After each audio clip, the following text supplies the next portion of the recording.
Hi, everybody. Thank you for joining me on this week's Tell Us How to Make It Better podcast. Today, we're going to talk about a pressing issue that should concern all of us, the ever-present threat of wildfires and how we can prepare ourselves to survive these raging infernos.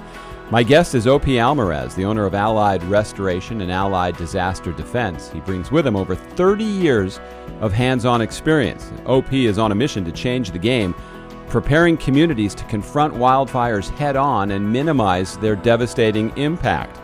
In this episode, you will learn what you need to do to protect your loved ones and property from the imminent threat of wildfires. I'm George Siegel, and this is the Tell Us How to Make It Better podcast. Your home is probably your biggest investment, and every week we show you warning signs and solutions to help you protect it.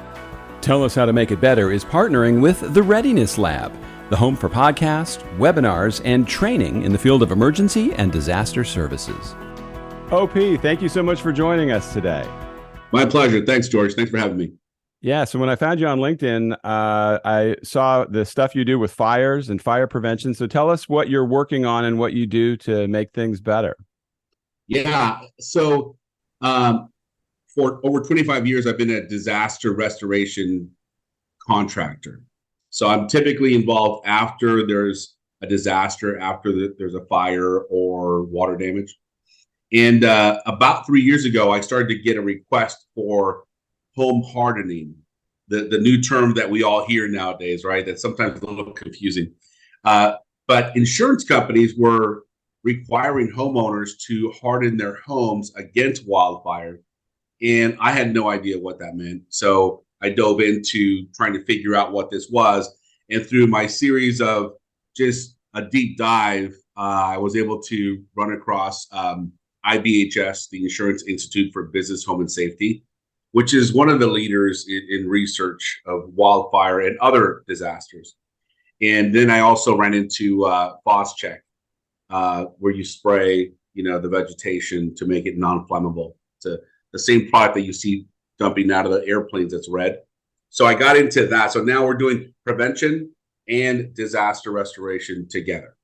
Let me ask you about home hardening, because I've had other podcasts about this and I know how important it is. Are insurance companies starting to put that in policies that you have to have done certain things in order for your fire coverage to even exist? You know what's crazy, George, is we're getting calls from homeowners, and Mrs. Smith is just finding us on Google, and she says, hey, you guys do vents, right? The ember resistant vents. We're like, yes. And so one of the first things we ask is, Mrs. Smith, if this is being prompted by insurance, can you please send us the letter? And whether it's Farmers, Auto Club, Pure, Chubb, Cincinnati, they all have a letter they're sending to the homeowner, and they're dictating to the homeowner, this is what we need you to do in order for us to re-engage you in your policy for next year. And if you don't, there's a chance that it's going to be non-renewed. And so the customers are calling us and they're saying, I got 2 more weeks. I got 2 more weeks before my policy expires. Can you help me? So it is becoming a demand. Yeah. I mean, insurance policies it's tough enough to get them to pay on anything, it seems. But now that home hardening we're so aware of it. Now, when you saw that tragedy recently in Lahaina and just that whole area wiped out, but there was one house that survived. Have you had a chance to take a look at that and had any thoughts about how one house made it while everything else was gone? Isn't that interesting? And the people are calling it the miracle house. And when I read the article, the homeowners were doing a remodel a couple of years prior to that. One of the things they changed was they changed the roofing to be a metal roof, which it's a Class A fire rated material, just like tile is, which a lot of us in the Western United States have tile roofs. Even a composition shingle roof is considered a Class A fire rated roof.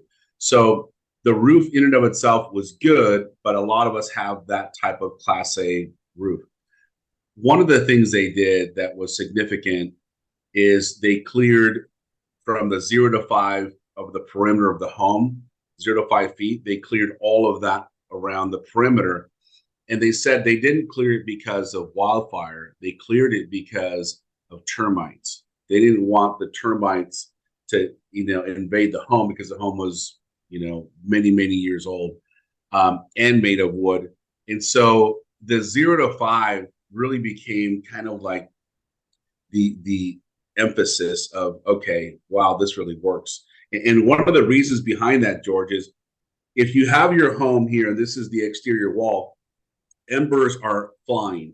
And embers, by the way, are 90% a result of ignitions during a wildfire.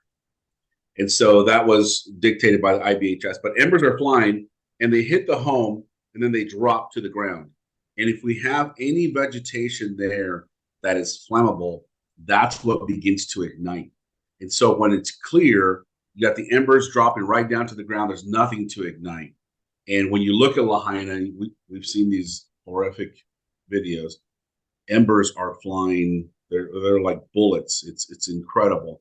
And so we think that, or at least by looking at this from a scientific standpoint, without having been there, these are the significant things they did that helped prevent ignition there.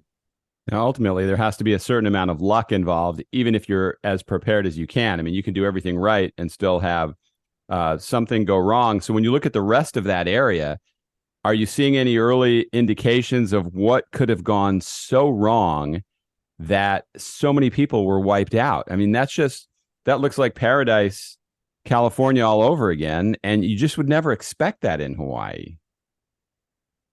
You know what, I think what was absolutely very, very significant was the high winds. And, here in Southern California, we have winds that are called the Santa Ana winds, and they pop up, and they're coming here in the next few months. And when those winds kick in, these embers now just have grown legs, and they're flying so much further. But it's really interesting. I know there's a lot of people that have ideas as to how it started, why it happened, all of that. All we know is that what a tragedy that was, and still the people going through it now. And then understanding that the kids were let out of school and they had to go home, probably to a home where their parents weren't there. And it's just very, very scary and tragic. So yeah, it is. And it really highlights how important it is to have a plan and then to be able to implement that plan. When we made our documentary film, The Last House Standing, we had a fire expert on who was saying nobody wakes up the day of a fire and makes their plan. You have to have planned this out on a nice day, so when the bad day happens, you're ready to kick into action. Yes, it's so very true. And I think the thing, George, is that prevention is not sexy. Prevention is not attractive. Prevention is not something that we say, great, let's go make a Saturday of it. But we need to. Like this Lahaina becomes one of the many wake up calls that we should listen to and really make an effort. And some of these things, George, could be done as a DIY. I mean, we could do these things ourselves as long as we schedule time to make it happen. But preparation is absolutely key, 100%. Yeah, one of the things that surprised me, I had a gentleman on who makes a fire ladder that's a house length of the house ladder that just swings out so you could climb down. And at first I was thinking that was kind of bulky, but then he showed me those ones that are all bunched up and you throw them out the window. And he said most people have never even practiced with that. They just have it in their upstairs, so they feel like they have a bit of security. Anything you have, you need to practice, don't you? Yeah, absolutely. We have we're building a preparedness contingency plan for our company. And so part of what we're doing there is we have to run the play. We have to practice the evacuation. We have to practice these things. And, like when we were in school, we were forced to practice this, right? You have the alarm that goes off. Everybody run to the, location where the basketball courts are. And then you get to hang out and, you spend a couple of hours of just goofing off.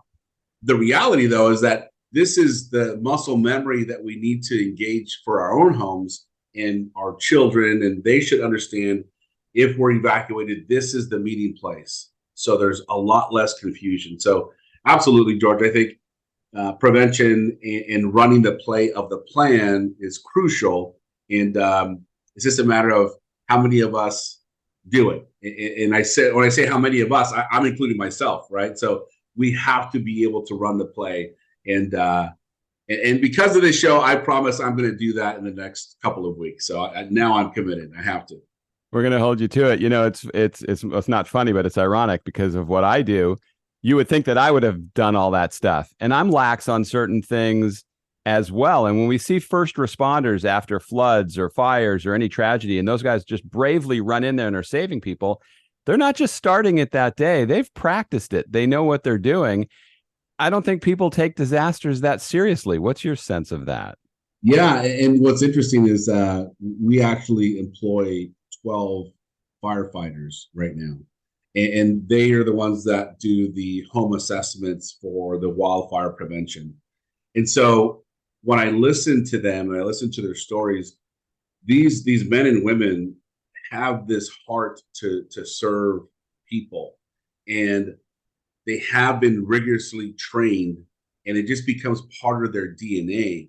And so even after they leave the service, they are still very much so a servant to the community. And you could see it. It's really kind of amazing how much they go out of their way to serve people. But practicing, right? And you're right, it's not their first time, but they've done it time and time and time again. And we need to get that into our muscle memory too. At least, twice a year of what we can do, and communicating the plan with our family and communicating the plan with our friends in case that we can't communicate with other people that are nearby us. So it's very important. Now, for those that are watching this on video, behind you, the background that you have, I'm afraid to drop a cigarette. I mean, that looks like some of that grass. Now, you guys had a lot of rain in California the past winter. What are you thinking? What's your fear coming into fire season there? So we consult with a few foresters, and they're afraid. And, because we had significant rain means we had significant growth. And this is the season where the vegetation begins to die out or dry out, and the vegetation doesn't consume moisture like it used to months back. And so we had this influx of rain here this last week, but the vegetation is not absorbing moisture the way it used to. And so we still have this fuel that's out there. And so they're very concerned, and they're getting prepared for what's coming. As a matter of fact, here's what I'll tell you. Cal Fire has just agreed to do what's called a ground application of fire retardant. And so we've been contacted as one of the resources to assist in spraying from the ground. And so this is the first time that they've engaged this. And it just shows you how much they're looking for new tools to say we need to prevent. And when there's an incident, we need all the help we can get. So they're preparing for what could be a pretty hot fire season here when the winds pop up. Now, in my film, we covered the Woolsey fire from 2018. I grew up in Pacific Palisades, so I was used to that kind of thing, that fear happening every year. But it just seemed like things just fell apart there. And I had some residents tell me the fire department wasn't even allowed to come in and fight fires because of the mutual aid that they have going to other communities. So the whole they thought it was just a colossal screw up from all ends. Do you feel everybody's a little more prepared now? Do you think we learned from past disasters, things like Paradise, not having enough ways to get out of a community? I mean, are we getting better? That's a great question. And I think we're getting better. I think some of the city politicians are making a point to encourage the community to have more meetings, and there's getting more funding to do more things around the city. Clearing vegetation, the evacuation routes are now more significant. They're paying more attention to these things, which is crucial because when it comes time to evacuate, if you were in Palisades, all of PCH was jam packed with people trying to leave, and that was chaotic. And to your point, where the firefighters weren't fighting the fire, one of the key components that I've learned from firefighters is the first key is safety for all. And when the wildfire gets so ahead of them and they can't do anything, the next resort is get people out. That's it. That is their focal point. Get people out as much as possible because they cannot stop this fire, battle this fire. So, but I do believe city by city, they're getting better with their preparation, and they're spending a lot more time talking about it. And one of the things that we learned also is people love to have palm trees in their yard, but those are pretty dangerous when the fire starts. They're not really, they may look pretty against your house on a nice day, but once the wind starts blowing, you've got a potential disaster on your hands. No, absolutely. The palm trees will emit, the palm fronds will ignite, and then they'll start to blow. Same thing with Italian cypresses. We see these beautiful, tall Italian cypress, and a lot of these homes use them for privacy, which I get it, which is great. Same thing with bamboo. People use this for privacy, but those two will ignite so quickly that it's really detrimental to the property to have them in the close proximity to the home. But you're right. A lot of these things, we have to begin to engage the homeowners as to, this is not the best product or the best plant to have near your home. One last thing, George, I'll say about that is when we go out to do these inspections and these assessments for wildfire, sometimes we're met with the landscape architect, and we do a walkthrough. We start talking about some of the things that have to be removed from the home or from the proximity of the home, and they almost get offended. Because they're the ones who put the plant there, and they're like, that's not going anywhere. I know my customer is not going to want that removed. And we're like, we get it. However, wildfire science tells us this is going to be very vulnerable. And so it's still a challenge any way you cut it, whether it's a homeowner or whether it's an architect. The vegetation is a challenge.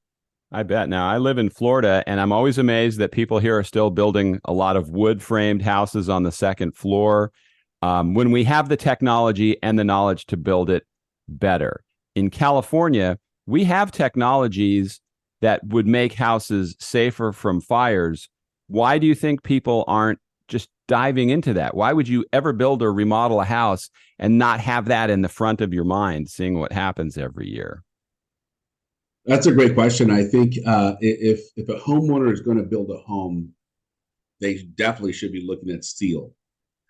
There are steel companies that are slowly but surely making progress where the entire home is built of steel. And if you've been to Paradise, you may have seen a couple of these that they've constructed them from steel, almost as an example of what could be done. But you know what, George? I don't know. I don't know if cost is a major factor right now. Still, I'm not sure, but absolutely, it would be worth it. It would be worth the investment to just know that you're that much safer from disaster. Absolutely. I mean, even to have a system where you could spray gel on your house before you left, or you could have fireproof paint. Aren't there products now that you could add after the fact that make your house safer? Yes. So there are a few different fire sprinkler companies out there where they set up sprinklers on your roof or the perimeter of your home. And so if you were to be evacuated, you push a button and then it begins to spray the perimeter of your home, which is good because it'll help with preventing ember ignition. But when you kick in the wind speed, you don't know how much of that water is actually going down onto around your property when you've got the wind blowing so hard. But here's one thing I'll share, George, for your listeners on things they can do if they have a little bit of time before they evacuate. Real simple things they can do. Number one, go around and walk around the perimeter of your home and remove any flammable materials like cushions from a patio furniture. those are going to ignite. Get those in the home. If you have any vegetation that can be pulled out by hand, that's around 5 feet of your home, remove that vegetation. Last thing is to use duct tape and tape up all of your vents. So if we have an attic, then you have these attic vents, get up on a ladder, tape them up with duct tape. If you've got vents at the bottom of a crawl space, tape those up.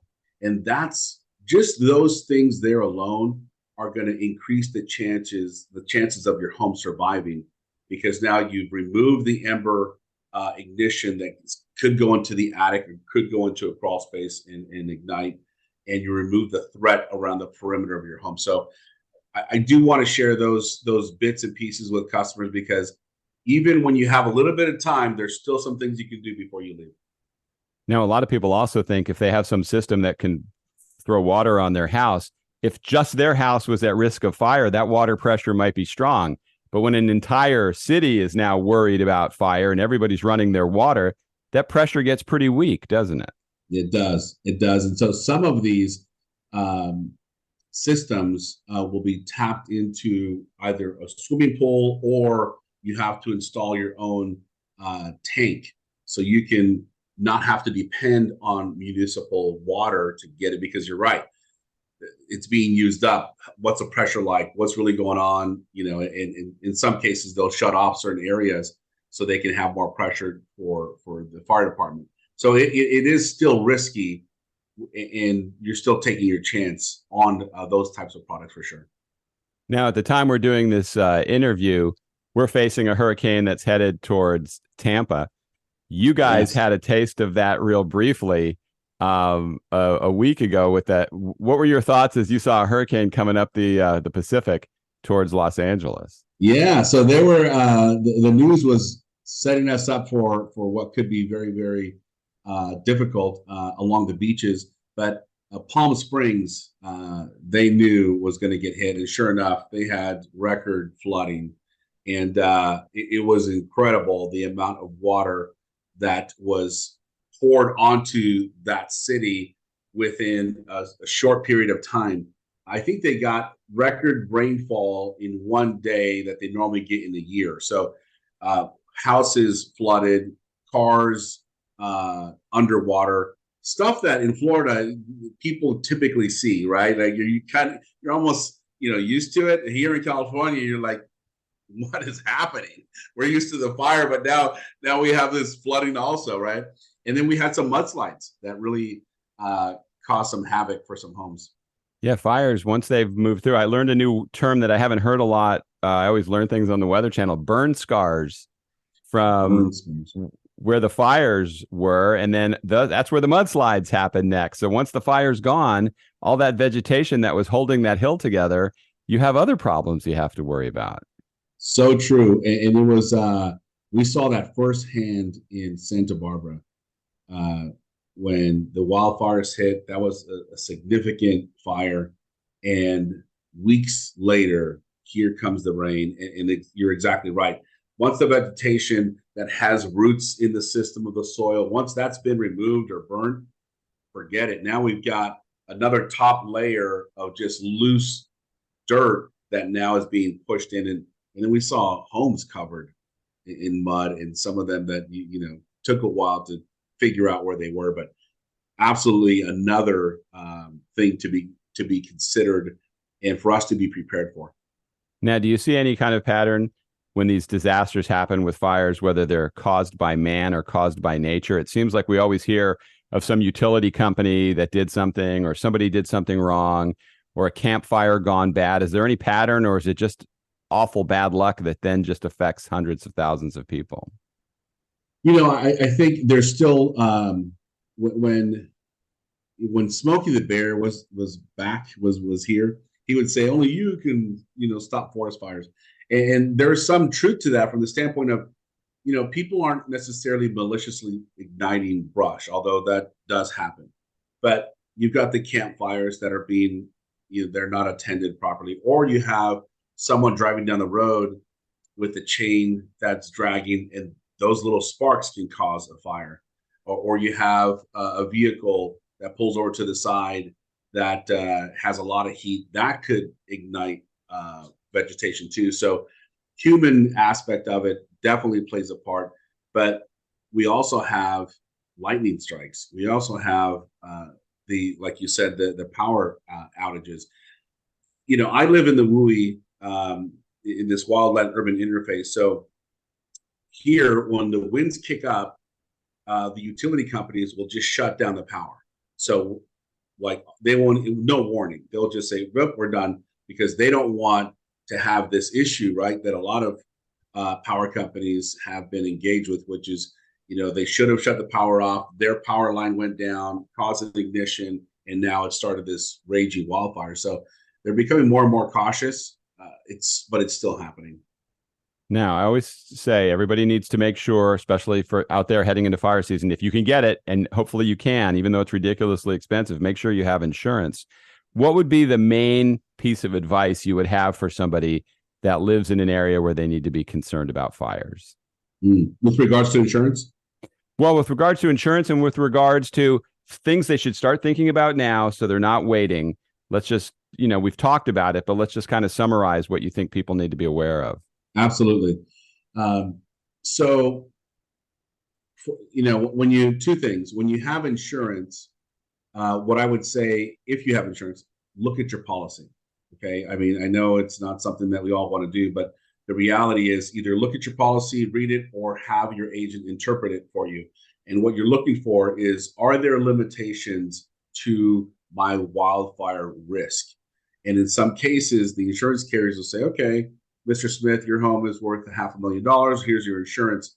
However, there's special language at the bottom that says, if there's a wildfire, though, we're only going to cover you for $50,000. And so we don't know that until we experience the claim.